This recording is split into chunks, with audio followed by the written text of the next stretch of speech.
Kenapa kita puasa? Biar nafsunya, biar kita lapar. Kenapa kita disuruh lapar? Biar nafsu kita nurut. Makanya ada hadis lain yang menerangkan tentang anjuran nikah, terutama kepada kaula muda yang masih jomblo. Ya ma'syarus syabab, man istata'a minkumul ba'ah falyatazawwad. Wahai kaula muda, barang siapa di antara kalian yang mampu biaya nikah, mas kawin dan sebagainya, kebutuhan nikah, falyatazawwad, silakan nikah. Fa ilam yastati fa alaihi bisyam. Wa fi riwayatin fa alaihi bissaum. Fa innahu lahu wijaun. Fa innahu lahu wijaun. Kalau kamu tidak mampu biaya nikah, maka kamu istiqomahkan puasa. Maksudnya bukan puasanya yang sudah istiqomahkan, sesering mungkin laparnya. Puasa tapi balas dendam tidak bisa berkualitas. Fa innahu lahu wijaun. Puasa yang wija, puasa yang dapat mengurangi syahwat, puasa yang dapat meminimalisir nafsu syahwat, itu puasa yang puasa yang sekiranya perut lapar, organ tubuh lemes. Ketika badan kita lemes, jasmani kita lemes, maka pastinya ada dua syahwat yang hilang, syahwatul kalam wa syahwatul farji. Ketika orang itu perutnya lapar, pasti dia malas ngomong dan malas itunya berdiri, kelaminnya berdiri.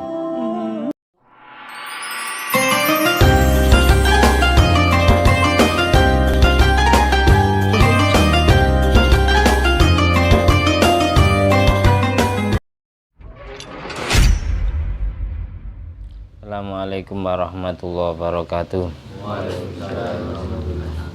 Bismillahirrahmanirrahim. Alhamdulillahilladzi bi ni'mati tatimmus sholihat wa bi dzikri sulahai tatanazzalur rahmat wal barakat. Wassalatu wassalamu ala sayyidis sadat sayyidina maulana Muhammadin qutbil qadat wa ala alihi wa ashabi alanjumi zahirat amma ba'du. Allahumma sholli ala ruhi sayyidina Muhammadin fil arwah wa ala jasadi fil ajsad wa ala qabrihi fil kubur wa ala alihi washabihi wasallim. Rabbi shrah li sadri wa yassir li amri wa hlul 'uqdatan min lisani yafqahu qawli. Rabbi zidni ilma warzuqni fahma. Allahumma iftah alaina futuhal arifin waj'alna khalisatan liwajhikal karim. Allahumma iftah alaina futuhal arifin waj'alna khalisatan liwajhikal karim. Allahumma iftah alaina futuhal arifin waj'alna khalisatan liwajhikal karim. Allahumma rzuqna fahman nabiyyin wa ilhamal malaikatil muqarrabin. Allahumma nawwir qulubana binuri hidayatika kama nawwartal arda binuri syamsika. Rabbana anfa'na bima 'allamtana, Rabbi 'allimna alladzi yanfa'una, Rabbi faqihna wa faqih ahlana wa qarabati lana fi dinina. Allahumma inna na'udzubika min ilmin la yanfa' wa qalbin la yakhsha wa 'amalin la yurfa' wa du'ain la yusma'. Allahumma inna na'udzubika min azabil qabri wa min azabin nar wa min fitnatil mahya wal mamat wa min fitnatil masih dajjal. Allahumma sholli ala sayyidina Muhammadin wa ala ali sayyidina Muhammad madanil jud wal karam mambail ilmi wal hilmi wal hikam wa barik wa sallim walhamdulillahirabbil alamin. Di malam hari ini kita melanjutkan tentang pembacaan kitab Nurul Iman karya Habib Umar bin Hafid rahimahullah ta'ala sampai di hadis yang ke-16, hadis Sahih Bukhari Muslim yang nomor 16. Tapi sebelumnya kita awali dengan pembacaan Fatihah biniyati liridho ilahi ta'ala wa li syafaati Nabi Muhammadin sallallahu alaihi wasallam. Jami abai wa ikhwani minal anbiya wal mursalin, jami ali kullin wa sahaba wa qarabah wa tabi'in wa tabi'in wa misani la yamidin, jami'il malaikatil muqarrabin wa jami'i hamalatil arsi wa jami' ru'asail malaikatil arba'ah radhiyallahu anhum salatullah wa salamu alaihim ajmain wa jami'atil arbatil mujtahidin wal qurra wal hufadul mufassirin wal ulama'il amilin wa syuhada wa salihin wa sadati sufi wa muqallidin fiddin wa jamil fuqaha wal muhaddisin jami' auliyail kauni ajmain wa nakhuzu khususan ila arwahi jami'ul ulama jamil auliya al madhkura asma'um fi hadzal kitab wa bi akhas muallifi hadhil kutub hadrat jami'i walidaina jami' abaina wa ummatina wa masyaikhina wa azwajina wa dzurriyyatina wa auladina wa talamidina wa ra'iyatina wa asdiqaina wa qarabatina wa jiwarina wa duyufina wa ashabina wa ikhwanina fid din minal muslimin wal muslimat wal mu'minin wal mu'minat aina makanu min masyariqil ardi ila magharibiha lahya minhum wal amwat maghfir lahum warhamhum wa'afu anhum innallaha yataghasham birahmah wal maghfirah wa yu'idu alaina wa min barakatihim wa asrarihim wa anwarihim wa ulumihim wa nafaatihim wa karamatim fid din wa dunya wal akhirah syai'ul lailana wa lahumul fatihah. A'udzubillahi minasyaitonir rajim. Bismillahirrahmanirrahim. Alhamdulillahirabbil alamin arrahmanir rahim maliki yaumiddin. Iyyaka na'budu wa iyyaka nasta'in ihdinas siratal mustaqim siratal ladzina an'amta 'alaihim ghairil maghdubi 'alaihim waladdallin. Amin.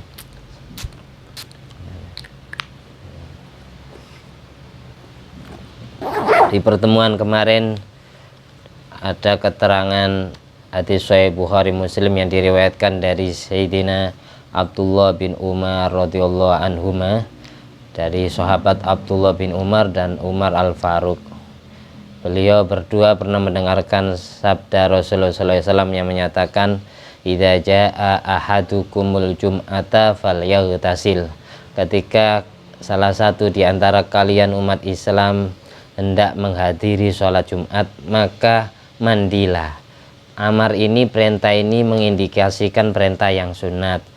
Dari situ kemudian ulama menghukumi mandi sunat untuk menghadiri sholat Jumat itu termasuk akadu al-ghazalil masnunah, mandi sunat yang paling muakkad di antara mandi sunat yang lainnya, termasuk mandi lebaran, mandi untuk menghadiri perkumpulan orang soleh, mandi untuk masuk masjid untuk menghilangkan bau yang tidak sedap, mandi karena mau masuk kamar mandi atau hendak keluar dari kamar mandi, itu semuanya kan ada ketentuan mandi sunat. Tapi di antara semua mandi sunat, pahala yang paling besar adalah mandi sunat untuk sholat Jumat. Nawaitul ghuslah lil Jum'ati atau nawaitu ghuslal Jum'ati, itu aja.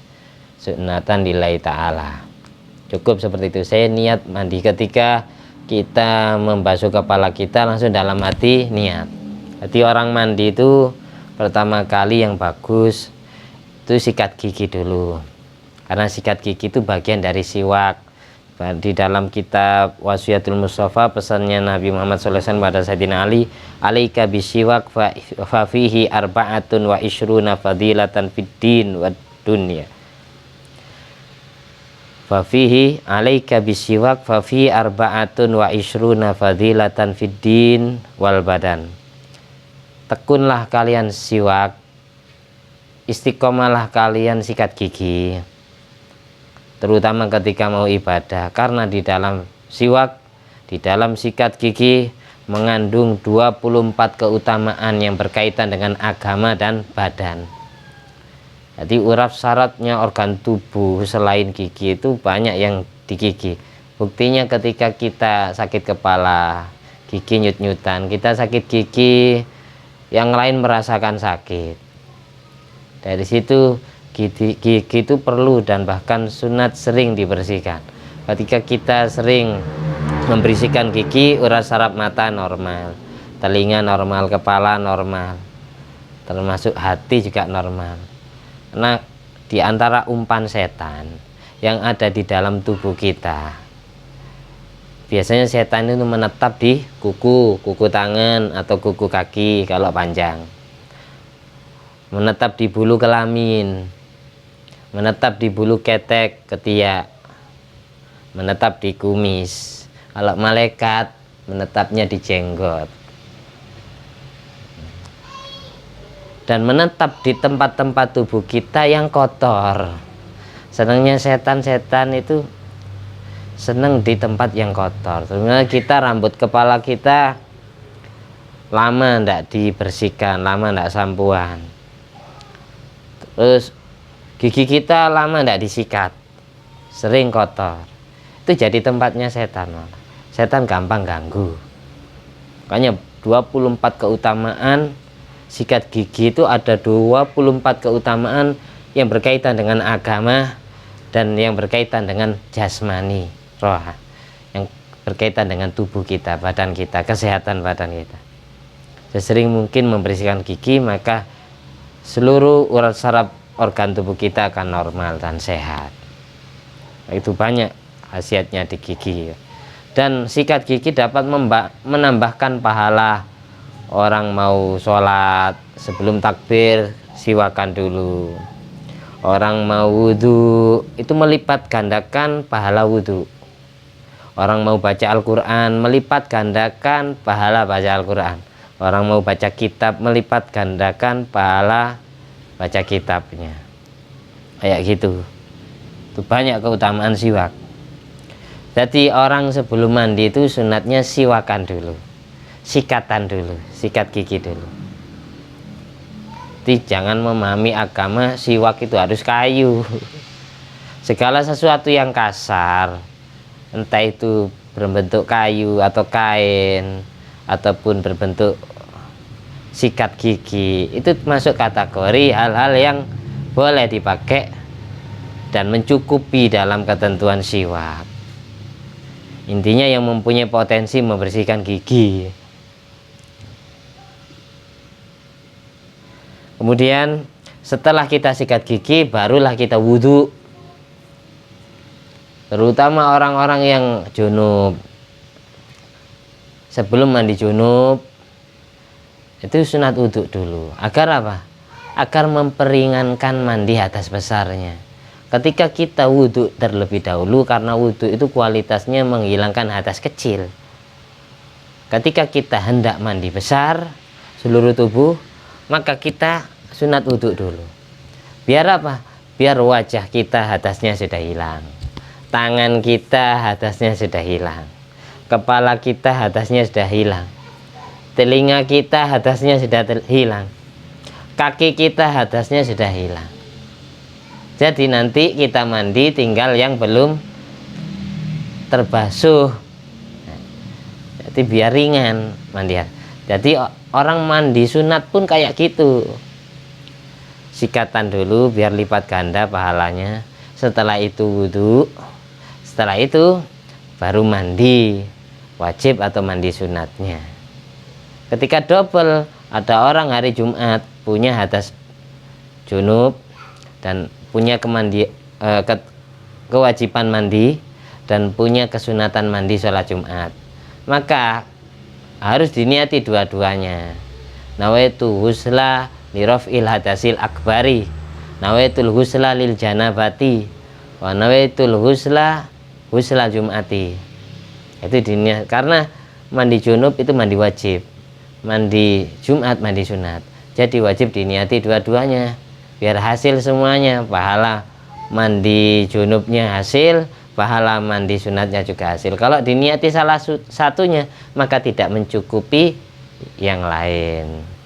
Ketika yang diniati hanya mandi atas besar saja, maka tidak mewakili mandi sunat Jumatnya.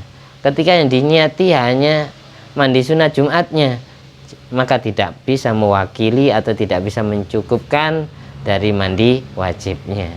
Jadi harus dua-duanya. Ketika double. Jadi setelah wudhu baru kita mandi.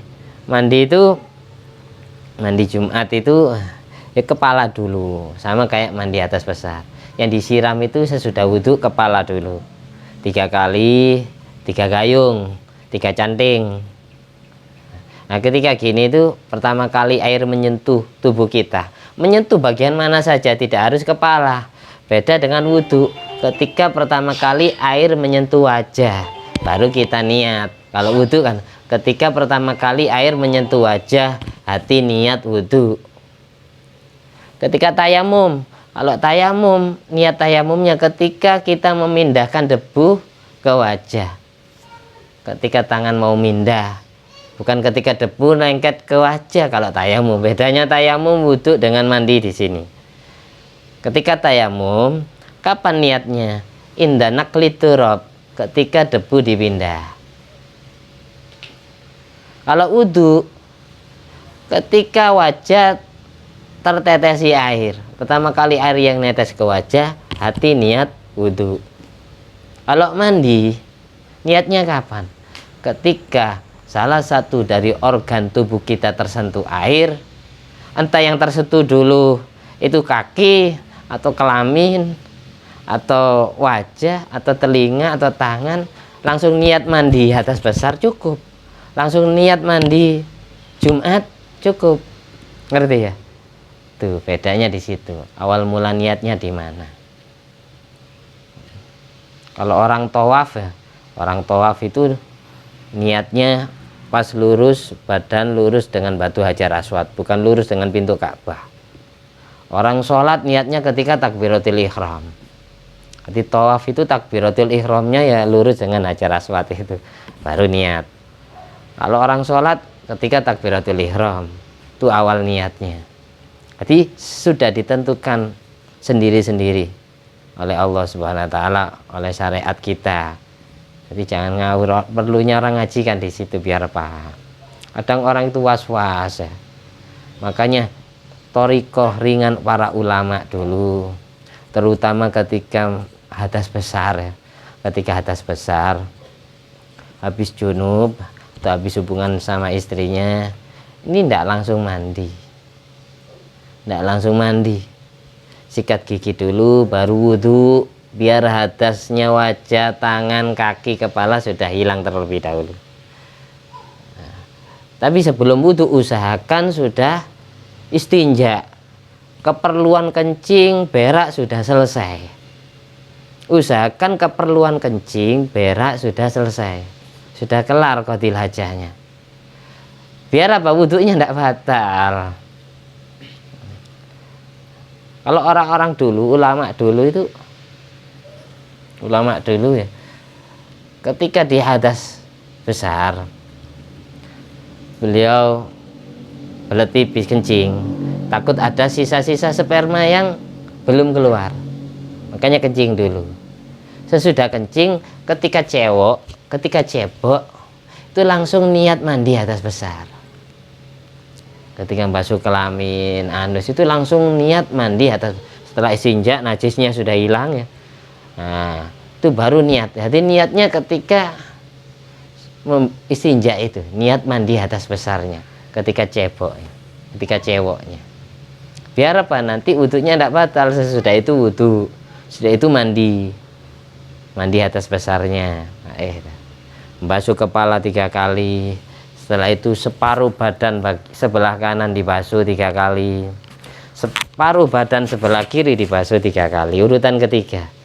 Baru sesudah itu anggota-anggota tubuh yang susah dijangkau oleh air, contohnya kayak pusar, kayak telinga, kayak lipatan pantat, anus ya, lempit-lempitan tubuh kayak ketek, takut ada yang makanya sunat didalku, digosok-gosok, takut ada yang tidak terjangkau. Kuku termasuk dalamnya, kuku itu wajib loh, makanya jangan seneng memelihara kuku, karena dalamnya kuku itu wajib terkena air wudhu dan wajib terkena air mandi. Apalagi terhalangi oleh kotoran yang lengket di kuku, bahaya itu. Kalau tidak sampai terkena air tidak sah wudhunya. Tuh. Jelas ya. Jadi gitu caranya. Jadi wudhunya tidak batal karena apa? Kita sudah istinja, kita sudah cebok.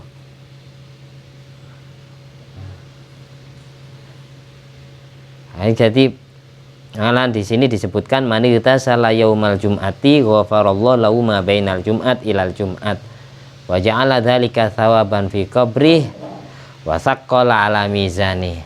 Barang siapa yang melakukan mandi untuk sholat Jumat, Barang siapa yang melakukan mandi untuk sholat Jumat, maka Allah ampuni dosa orang tersebut mulai dari Jumat dia mandi sampai Jumat mendatang, sampai Jumat berikutnya. Allah ampuni dosanya selama 1 pekan, mulai dari dia Jumat mandi sholat Jumat sampai Jumat berikutnya. Dosa 1 pekan diampuni sama Allah. Dan Allah jadikan pahala mandi sholat Jumat ini Allah letakkan di kuburannya besok. Dan yang menjadi faktor penyebab beratnya timbangan amal baiknya besok. Sing ngantep no timbangan, timbelnya timbangan baik itu nanti pahala mandi sholat Jumat ini. Jadi jangan diremehkan. Usahakan mandi meskipun tidak pakai sabun, karena terburu-buru khotibnya sudah khutbah kedua misalnya. Wis cepat-cepat wis kencing, setelah itu wudhu langsung mandi. Berarti intinya diperkirakan keyakinan hati sudah seluruh tubuh mulai ujung rambut sampai kaki terkena air semua. Cukup wis berangkat. Intinya niat. Berangkat sholat Jumat, nggak usah sabunan. Biar cepat kelar.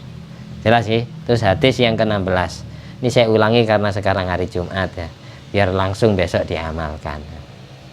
Karena kemarin Mas Nanang nggak ikut. Sekarang hadis yang ke-16 kita baca bersama-sama. Bismillahirrahmanirrahim. An Abi Hurairah radhiyallahu ta'ala anhu an Rasulillah sallallahu alaihi wa alihi wasallam qala idza dakhala syahru ramadhana futihat abwabul jannah wa ghulliqat abwabu jahannam wa sulsilat asyayatinu. Rawahul Bukhari wa Muslim. Hadis berikutnya yang ke-16 riwayat sahabat Abdurrahman bin Sakhr atau Abu Hurairah, bahwa beliau pernah mendengar Rasulullah SAW bersabda. Ini berkaitan dengan bulan Ramadan. Meskipun Ramadannya sudah lewat, tapi yang jelas kita akan bertemu Ramadan lagi. Idza dakhala syahrul Ramadan, ketika sudah masuk bulan Ramadan, futihat abwabul jannah, maka Allah buka pintu-pintu surga yang jumlahnya ada 8. Jadi pintu surga itu jumlahnya ada 8 pintu. Futihat abwabul jannah, Allah buka semua pintu surga. Malaikat Ridwan menanti amal ibadah yang dikerjakan oleh umat Nabi Muhammad SAW di bulan Ramadan. Wa ghulliqat abwabu jahannam, dan Allah tutup, Allah kunci pintu-pintu neraka. Pintu neraka jahanam ditutup. Wasul silatis syayatin, dan setan-setan Allah belenggu, Allah rantai, Allah ikat, dicancang, setan-setan itu dicancang. Dari sini dapat kita simpulkan bahwa bulan Ramadan ini bulan yang paling istimewa. Dari saking istimewanya, ketika datang Ramadan langsung pintu surga dibuka, pintu neraka ditutup, dan setan-setan pengganggu manusia diikat, tidak boleh keluar. Tapi kenapa masalahnya orang kalau bulan Ramadan tetap aja banyak yang maksiat, padahal setan pengganggunya diikat. Yang mensetani itu siapa terus? Setannya diikat. Setan ini anak keturunan iblis. Kok bisa? Karena apa? Karena manusia juga dikasih hawa nafsu. Innan nafsa la ammaratum bisu. Sesungguhnya nafsu itu banyak memerintah urusan maksiat, urusan yang jelek. Meskipun ada manusia yang mempunyai nafsu yang mutmainnah. Ya ayyatuhan nafsul mutmainnah, irji'i ila rabbiki radiyatan mardiyah, fadkhuli fi ibadi, fadkhuli jannati. Wahai nafsu yang tenang, nafsu yang senang ibadah, nafsu yang malas maksiat, kembalilah kamu kepada Tuhanmu Fadkhuli fi ibadi, jadilah kamu hambaku, katanya Allah. Fadkhuli jannati, dan masuklah surgaku. Dulu nafsu itu sangat membangkang kepada Allah. Bahkan di Hasyiatus Shawi itu diceritakan di hasyiahnya kitab tafsir Jalalain. Pada saat Allah berfirman seperti ini kepada nafsu, nafsu itu tidak langsung nurut. Dia sombong. Akui aku Tuhanmu. Wahai nafsu, katanya Allah, akui aku sebagai Tuhanmu. Ketika Allah berfirman fadkhuli fi ibadi, jadilah kamu hambaku, wahai nafsu. Nafsu itu apa? Kesenangan hati manusia. Syahwatnya manusia itu namanya nafsu. Nafsu itu senangnya tidur, senangnya makan, senangnya ngobrol, senangnya maksiat. Itu namanya nafsu yang amarah.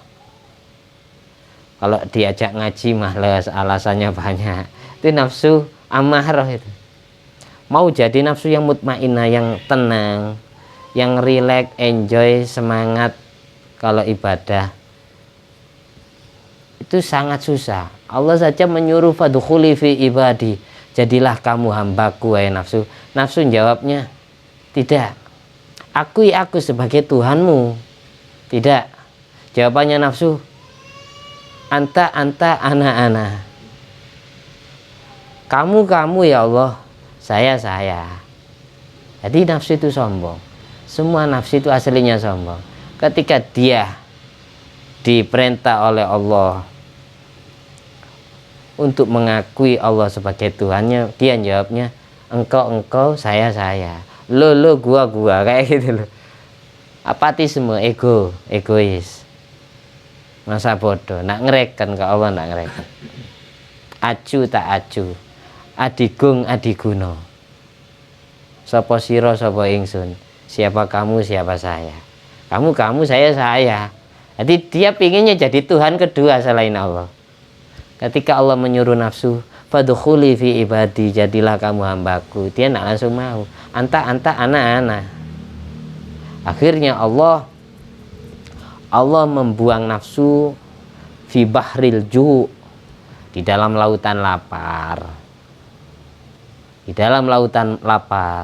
Akhirnya nafsu itu tawadu, nafsu itu tunduk, nafsu itu rendah hati, tidak sombong lagi.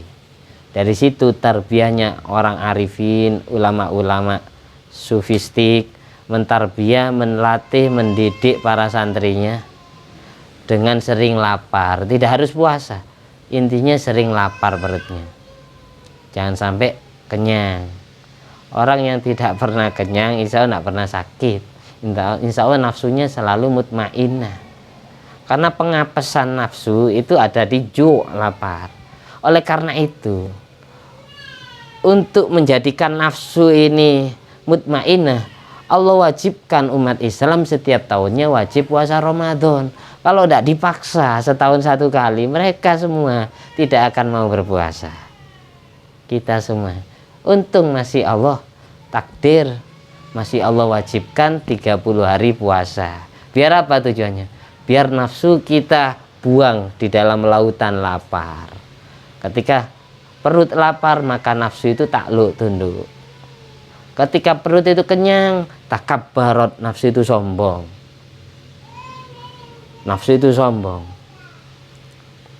Angkuh, tidak nurut. Watogot wabagot, jahat dan senang maksiat.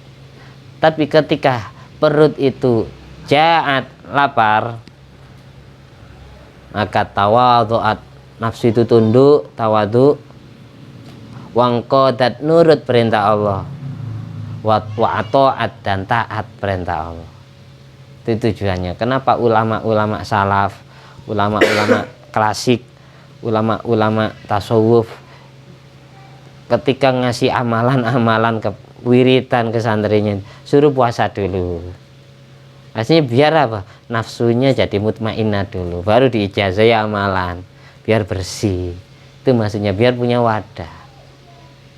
Itu ada keterangan di kitab Hasyiatus Shawi, cerita tentang nafsu itu. Walidzalika tarabbat tarbiyatul arifin bilju, tarbiyatul arifin alal muridin bilju. Oleh karena itu para arifin mentarbiyah para santrinya dengan lapar dulu sebelum diajari zikiran, sebelum diajari wirita, belum diajari istiqomah zikir. Jelas ya, ini ada kaitannya setan, nafsu, lapar dengan puasa Ramadan. Ada kaitannya. Hadis ini aslinya mengandung makna yang luar biasa. Kalau kita pahami dohir, katanya setan diikat, tapi kenapa orang-orang itu masih banyak yang maksiat? Kalau sudah bahas kata-kata Ramadan, berarti tidak lepas dari puasa. Kenapa kita puasa? Biar nafsunya, biar kita lapar. Kenapa kita disuruh lapar? Biar nafsu kita nurut. Makanya ada hadis lain yang menerangkan tentang anjuran nikah, terutama kepada kaula muda yang masih jomblo. Ya ma'syarus syabab, man istata'a minkumul ba'ah falyatazawwad. Wahai kaula muda, barang siapa di antara kalian yang mampu biaya nikah, mas kawin dan sebagainya, kebutuhan-kebutuhan nikah, falyatazawwad, silakan nikah. Fa illam yastati fa alaihi bisyam. Fa fi riwayatin fa alaihi bissaum. Fa innahu lahu wijaun. Fa innahu lahu wijaun. Kalau kamu tidak mampu biaya nikah, maka kamu istiqomahkan puasa. Maksudnya bukan puasanya yang sudah istiqomahkan, sesering mungkin laparnya. Puasa tapi balas dendam ya tidak bisa berkualitas. Fa innahu lahu wijaun. Puasa yang wija, puasa yang dapat mengurangi syahwat, puasa yang dapat meminimalisir nafsu syahwat, itu puasa yang ju, puasa yang sekiranya perut lapar, organ tubuh lemes. Ketika badan kita lemes, jasmani kita lemes, maka pastinya ada dua syahwat yang hilang, syahwatul kalam wa syahwatul farji.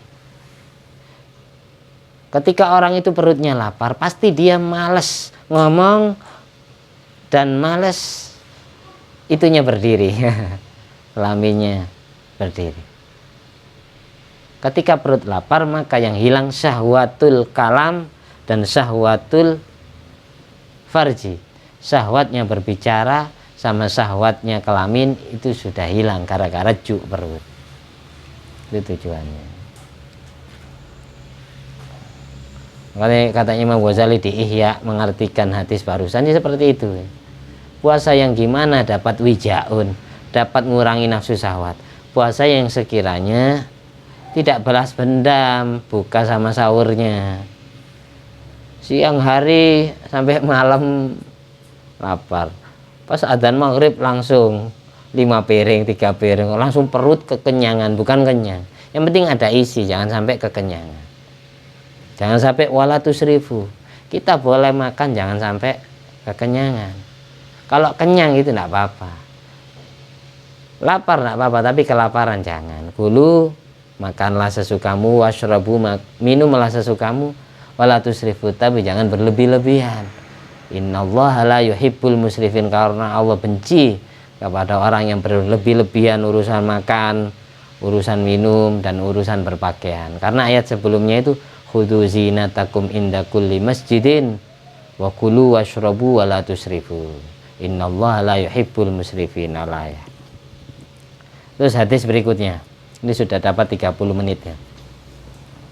Masih kuat, masih lanjut. Baca satu hadis lagi. Bismillahirrahmanirrahim.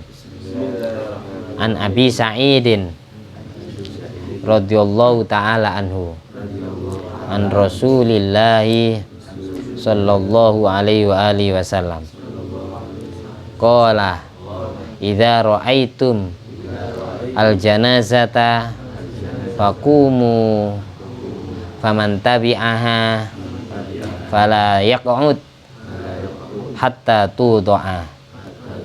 Rawahul Bukhari wa Muslimun.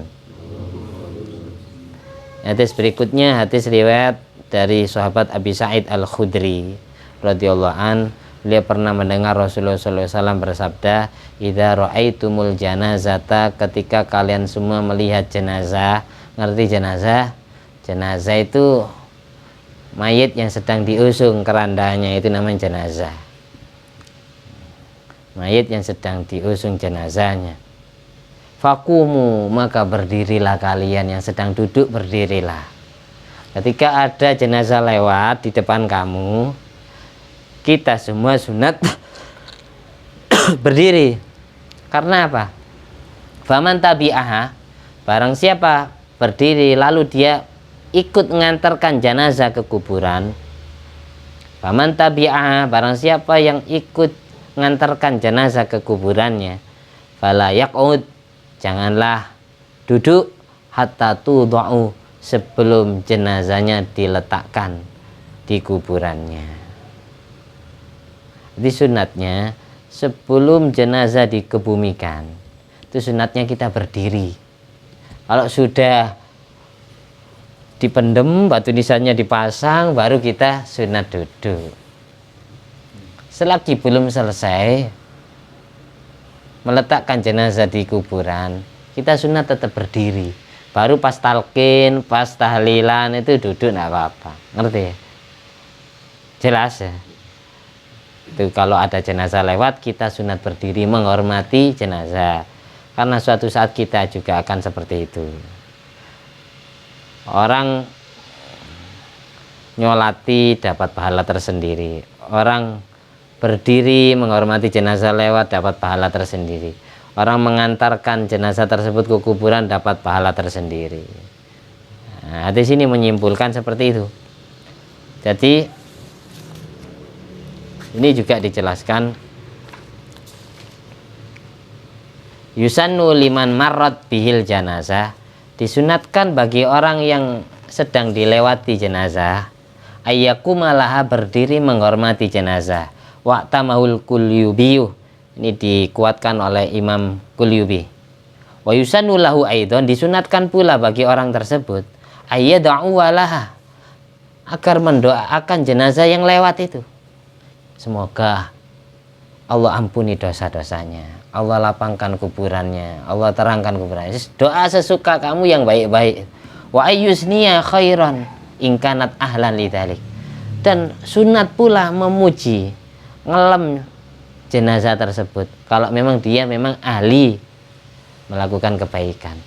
Saya salut ke orang itu semasa hidupnya istiqomah kalau sholat ke masjid. Jadi sebutkan yang baik-baiknya, jangan yang jelek-jeleknya. Karena kalau jelek percuma, karena sudah selesai urusan dia, tinggal dia sama Allah. Nah, gitu. Ini keterangannya ada di kitab Fathul Alam juz 3 halaman 196. Berikutnya juga diriwayatkan pula ruya al-imamu Malikun fil manam, pada saat Imam Malik bin Anas bin Malik radhiyallahu anhum, pendiri mazhab Maliki, Imam Malik bin Anas ini wafat, meninggal dunia. Beliau ini termasuk guru daripada Imam Muhammad bin Idris Asy-Syafi'i. Imam Malik bin Anas ini pernah suatu saat, pada saat beliau sudah meninggal dunia, salah satu dari muridnya ada yang mimpi ketemu Imam Malik. Faqila lahu, lantas orang yang mimpi ketemu Imam Malik itu, dia bertanya kepada Imam Malik, ma fa'alallahu bika ya Imam, apa yang Allah perlakukan kepadamu wahai Imam Malik? Imam Malik menjawab, faqala ghafaroli bi kalimatin kuntu aquluha inda ru'yatil jenazah. Aku diampuni oleh Allah dosa-dosaku seumur hidup. Dosa-dosaku seumur hidup Allah ampuni gara-gara satu kalimat yang pernah aku ucapkan pada saat melihat jenazah sedang lewat. Katanya Imam Malik, ada salah seorang santrinya mimpi ketemu Imam Malik pada saat Imam Malik sudah meninggal dunia rahimahullah ta'ala. Imam Malik ini makamnya ada di Madinah, tapi sekarang di bumi hanguskan sama orang Wahabi. Jadi banyak tidak menemukan, termasuk pengarang kitab Takrib Syekh Abi Suja itu dekat dengan makam Rasulullah SAW, tapi tidak dipublikasikan sama orang Wahabi karena beliau pernah jadi kuncian, juru kuncinya makam Rasulullah SAW. Disisakan Rasulullah SAW, Sayyidina Abu Bakar, Sayyidina Umar radhiyallahu anhu. Yang lain dinyatakan di Al-Baqi semua. Padahal makam pengarang kitab Takrib, kitab matan Fathul Qorib, Syekh Abi Syuja' Syekh Abi Thayyib, umur beliau itu 160 tahun. 160 tahun seumur hidup tidak pernah sakit karena anggota tubuhnya tidak pernah dipakai maksiat kepada Allah. Dan beliau pernah jadi juru kunci makam Rasulullah SAW. Dan dikebumikan, dimakamkan di daerah dekat dengan Hujratus Syarifah, dengan makam Rasulullah SAW, tidak jauh.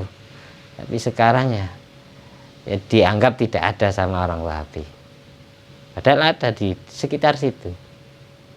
Pengarang kitab Takrib, setiap pondok pesantren pasti ada pelajaran kitab Fathul Qorib. Fathul Qoribnya ini pengarang Syekh Ibnu Qasim, orang Alexandria, Mesir. Kalau Takribnya Syekh Abi Syuja'. Jadi memang orang Asbihan, Iran, tapi hijrah ke Madinah sampai wafatnya. Syekh Abi Syuja' atau Syekh Abi Thayyib, yang mana ibunya Syekh Abi Syuja', Syekh Abi Thayyib, di kitab Fawaidul Muhtarah itu diceritakan seumur hidup kayak Siti Fatimah Zahra, tidak pernah menstruasi, tidak pernah haid, tidak pernah datang bulan, tapi bisa hamil Syekh Abi Syuja', bisa melahirkan Syekh Abi Syuja'. Kan aneh, wanita tidak pernah hamil, tidak pernah datang bulan, secara medis tidak sehat rahimnya. Tapi ini ada wanita luar biasa, tidak pernah datang bulan tapi bisa hamil dan punya banyak keturunan. Imam Malik bin Anas, lanjut ke Imam Malik lagi. Imam Malik bin Anas termasuk imamnya orang Madinah, makanya fikihnya orang Madinah mazhab Maliki. Mazhab Maliki. Jadi kalau kita sholat di sana pasti imamnya enggak, Fatihahnya enggak baca bismillah. Ada yang baca bismillah tapi lirih pelan. Karena apa? Imam Malik berpendapat bismillah itu bukan bagian dari surat Fatihah. Imam Malik, sedang Imam Syafi'i, bismillahirrahmanirrahim termasuk bagian dari surat Fatihah. Tapi kedua beliau sepakat kalau surat Al-Fatihah menjadi rukunnya sholat, jadi wajib dibaca ketika sholat.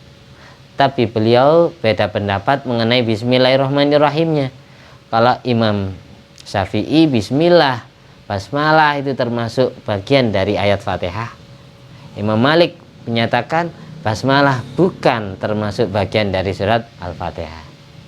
Tapi kedua beliau sepakat kalau jumlah ayat surat Fatihah adalah 7. Tapi ngitungnya nak sama. Ngerti ya? Kalau Imam Syafi'i ngitung ayat ke-1-nya bismillahirrahmanirrahim.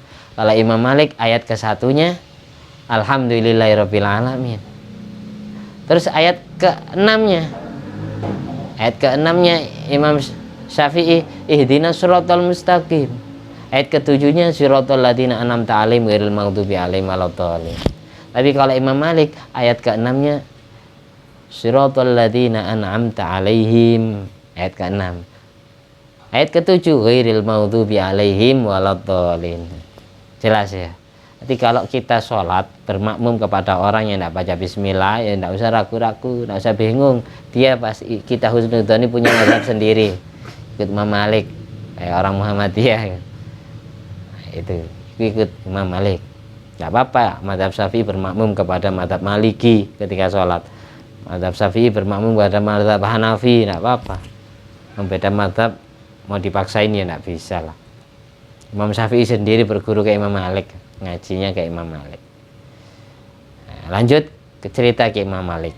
Imam Malik pada saat ditanya oleh murid-muridnya, apa yang Allah perlakukan kepada jenengan, wahai Imam Malik, ma fa'alallahu bika ya Imam. Imam Malik menjawab, ghafaroli bikalamatin kuntu aquluha inda ru'yatil janazah. Allah ampuni dosa-dosaku gara-gara satu kalimat yang pernah aku ucapkan pada saat aku melihat jenazah lewat di depanku. Apa ucapannya?